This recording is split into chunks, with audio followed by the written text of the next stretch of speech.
Selamat siang sahabat-sahabat semua, teman-teman penderita anxiety dan psikosomatik dimanapun Bapak Ibu Saudara-saudara sedang berada.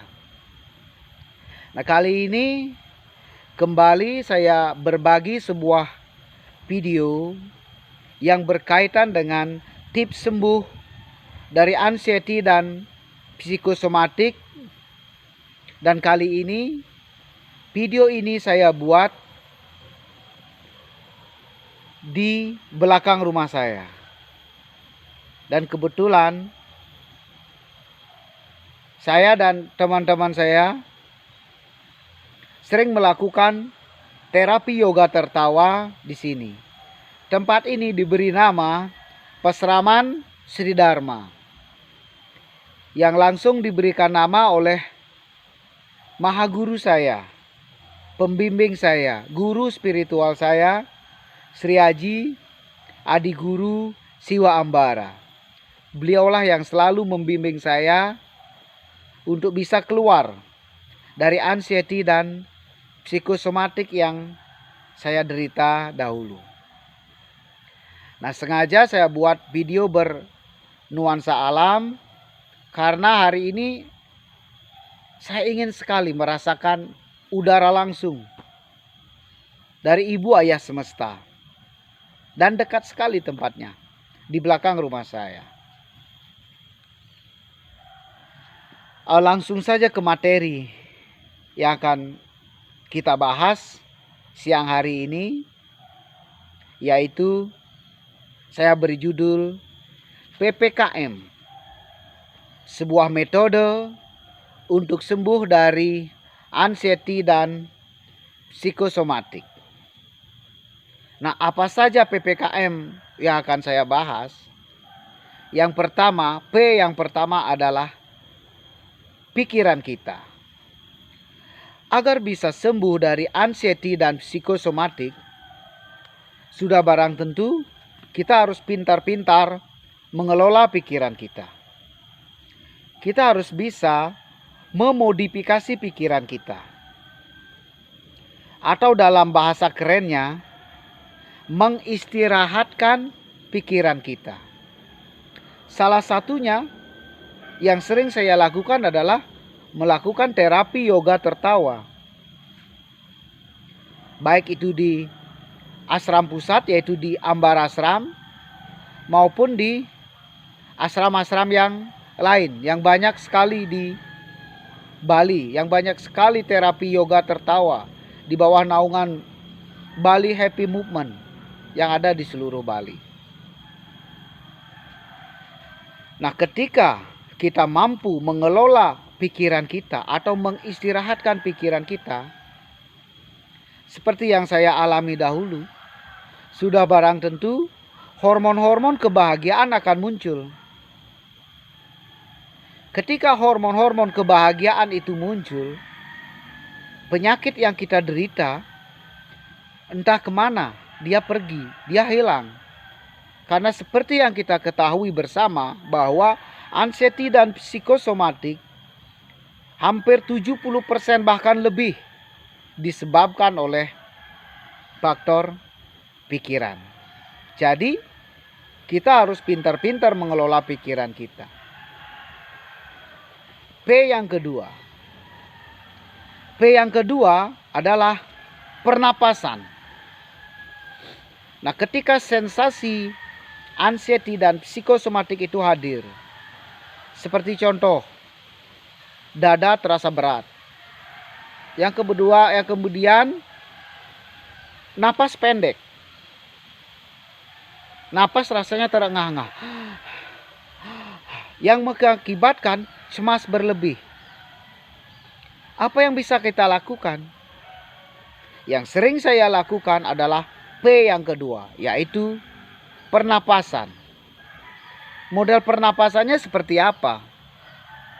Nah, pernapasan yang sering saya lakukan ketika saya mengalami sensasi cemas ataupun dada berdetak cepat atau napas pendek, yang sering saya lakukan adalah bernapas secara alami, tanpa mengada-ada, tanpa dibuat-buat. Biarkan saja udara masuk lewat hidung, udara keluar juga lewat hidung. Udara masuk terasa sejuk, udara keluar terasa hangat. Nah, saat udara masuk itu, yang sejuk itu masuk melalui hidung kita, saya bayangkan selalu energi-energi positif masuk ke dalam tubuh kita, atau masuk ke dalam tubuh saya. Kemudian ketika udara keluar, kehangatan keluar dari hidung kita, saya selalu memikirkan atau saya selalu membayangkan semua ketegangan-ketegangan yang ada di tubuh dan pikiran saya keluar bersama udara yang saya hembuskan melalui napas tersebut. Jadi energi positif masuk ke dalam tubuh. Kemudian semua ketegangan yang ada di tubuh kita, kita keluarkan melalui napas kita. Lama-lama, pelan-pelan, entah dari mana datangnya, tiba-tiba di sini terasa mulai reda sakit tersebut.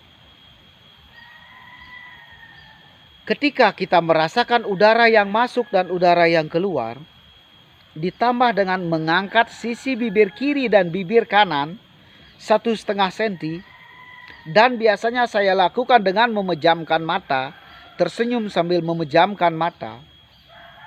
Entah dari mana datangnya kembali, kebahagiaan di sini mulai muncul. Bahagia sekali, damai sekali rasanya. Itu 2P yang saya bahas. Yang pertama adalah pikiran kita. Yang kedua adalah pernapasan kita. Yang ketiga, saya tambahkan K. Huruf K itu adalah ketenangan. Nah, di sini kita mengatur ketenangan kita.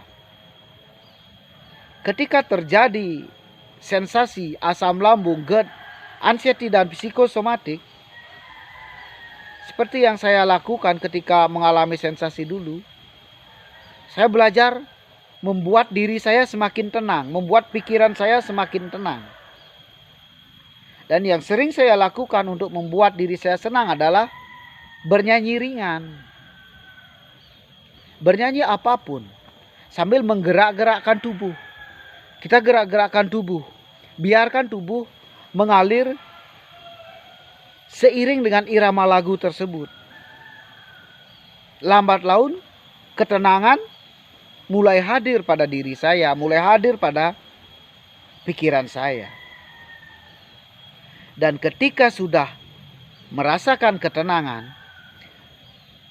konsep terakhir yang saya terapkan adalah makanan. Yang pertama adalah pikiran, P yang kedua adalah pernapasan, K-nya adalah ketenangan, dan M yang terakhir adalah makanan. Bagaimanapun asam lambung yang kita derita, GERD yang kita derita, pasti ada faktor makanan. Misalnya, kita terlalu sering makan pedas, atau kita terlalu sering memakan makanan yang sebenarnya tidak boleh terlalu banyak kita konsumsi. Pantangan bagi penderita asam lambung. Seperti nangka.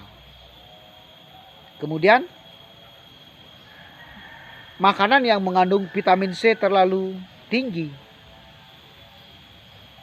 Nah, ini juga bisa menyebabkan kita kembali mengalami sensasi tersebut. Karena ketika kita salah mengelola makanan kita, ini seperti lingkaran setan. Antara pikiran dan lambung kita itu ada hubungan. Ada satu pola garis yang saling berkorelasi.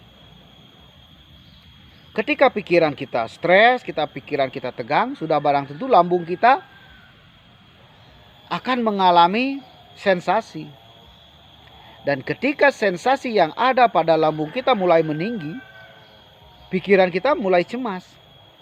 Nah, itulah yang kita potong hari ini dengan PPKM tersebut. pikiran, pernapasan, ketenangan, dan makanan. Ingat, jaga selalu pola pikir agar selalu berpikir positif. Apapun yang kita alami, apapun yang kita derita, hasilnya pasti positif. Karena itu pembelajaran bagi kita. Dan semua yang datang pada kita adalah guru-guru kita. Yang kedua, pernapasan. Lakukan pernapasan sealamiah mungkin. Sealami mungkin. Kemudian ketenangan. Jaga, jangan sampai panik.